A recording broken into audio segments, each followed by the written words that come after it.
this will be your first game. I assume the plan is still to have Iverson back available on Friday. Just confirming that will be the case, and if so, you kind of talked about it a little bit already. But just how does that change the dynamics of what you guys do to have him back and go in, assuming that is still the plan? Yeah, he came back Tuesday, was checked out, did an echo on his heart, a bunch of blood work, and was cleared. So he practiced with us yesterday for about half the practice, and today he can go 3/4 of the practice, and then he'll be turned loose tomorrow. And he looked really good for a guy that hadn't done anything in 10 days. It was kind of amazing. That's kind of athlete he is. And, he adds one of our top 3 scorers back to the lineup. And not only that, experience in the backcourt, which, we're lacking without him. Even though his experience is limited at 15 minutes a game, I think he's made one of the biggest jumps of improvement in a player between his freshman and sophomore year that I've seen in about 10 or 12 years.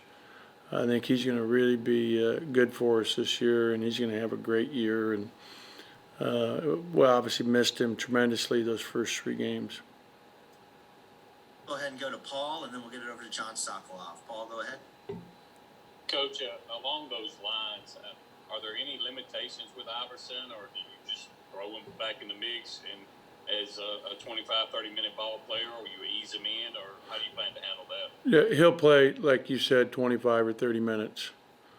I'll probably, he'll be the first sub on the perimeter, and then, we'll try to give him quicker subs because of being out for 10 days. Give him 2 or 3 blows per half, at least 2 per half. But he was the best conditioned athlete on our team on the prior to going down. In terms of his. He and DJ both have incredible stamina and are able to play long periods of time. So those 2 guys, along with Abdul and Tolu, those are probably the 4 best conditioned guys on our team. And the 2 bigs are truly incredible in terms of their ability to run and play hard. I mean, when you watch Tolu run the floor for us, he runs the floor as well as any big I've had that I can remember. I mean, I don't remember, maybe Alfred Aboya at UCLA. I mean, I'm talking about every single time, especially the offense. He's a little downhill to the offensive end. Go ahead, John. Ben, I know you just kind of touched on it a bit, but from a basketball standpoint, what are you excited about for Iverson to bring to this team, and how does he make you guys as an offense stronger with what you're trying to do? Well, first of all, he's one of our best 2 or 3 perimeter shooters on the team. He, Jalen, and DJ would be our 3 best shooters from the perimeter. And like every day, he's put so much time in on his shot.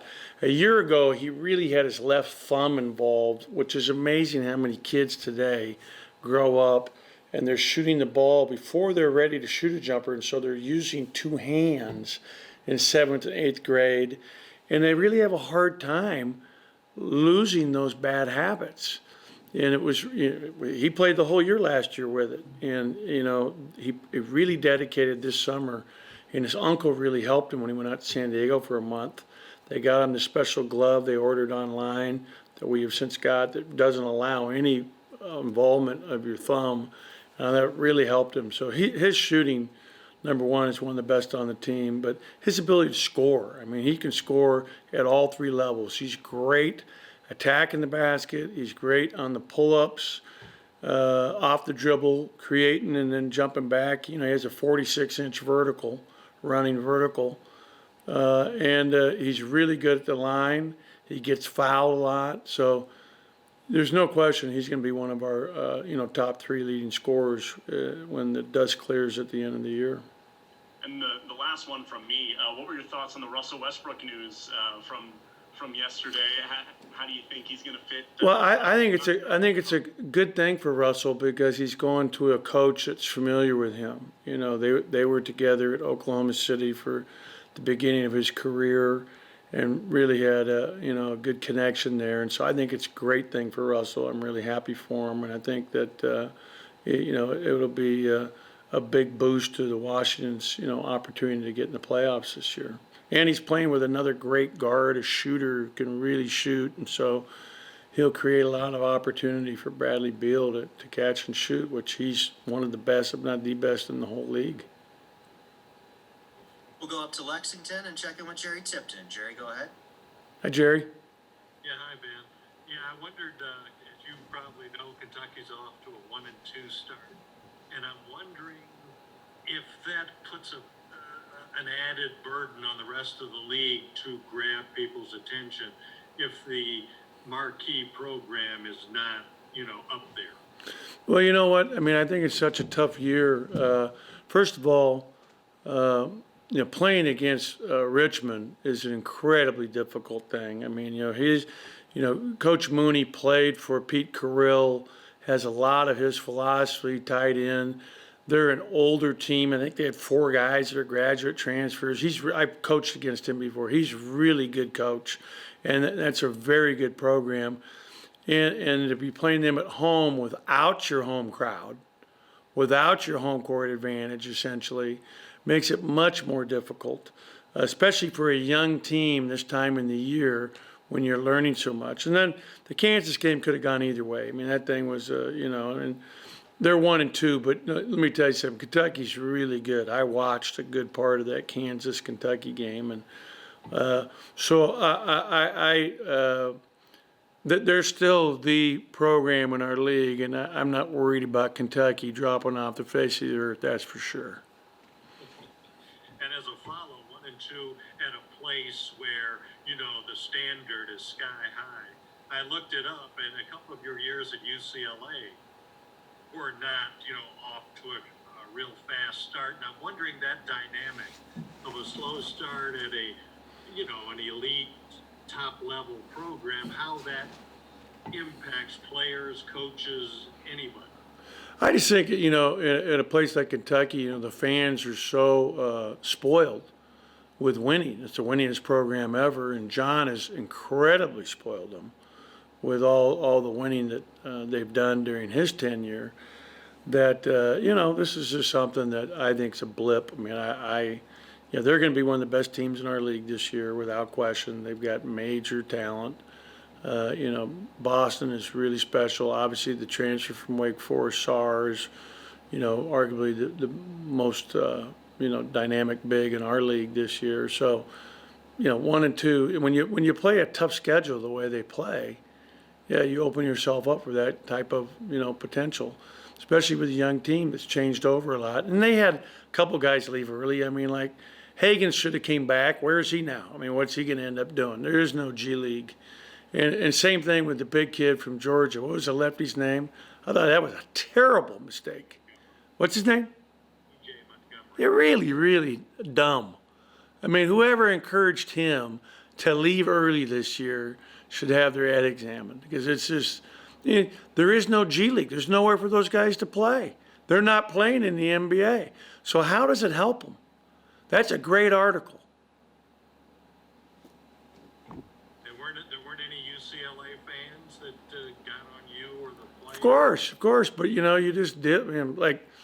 I think it's, if you let that affect you, I mean, what are you going to do? I mean, you go out and win your next one. Thanks, Ben. We'll go ahead and circle it back to Joel Coleman, and then we'll get it back to Paul. Joel, go ahead. Just what kind of a team is North Texas, Coach, as you get ready to play them on Friday night? Great question. I mean, they won Conference USA last year. They have the Player of the Year returning in Hamlet. Their point guard is very good. Reese is a great player who's their 2 guard. I really like their big inside. I mean, they've got the majority of that team back that won the conference 14-4 in Conference USA, and they're going to be a very hard team for us. I thought that, they played Arkansas and lost at Arkansas the other day, and I watched that game. Arkansas's really got a good team this year. They have a 7'3" guy that's an amazing shot blocker. He changes the game completely. It's like having Mutombo in there or something. So that really affected them in terms of finishing and driving the basket. This guy just blocks everything. Van over or something like that. He's a good player. really skilled for a 7'3" guy.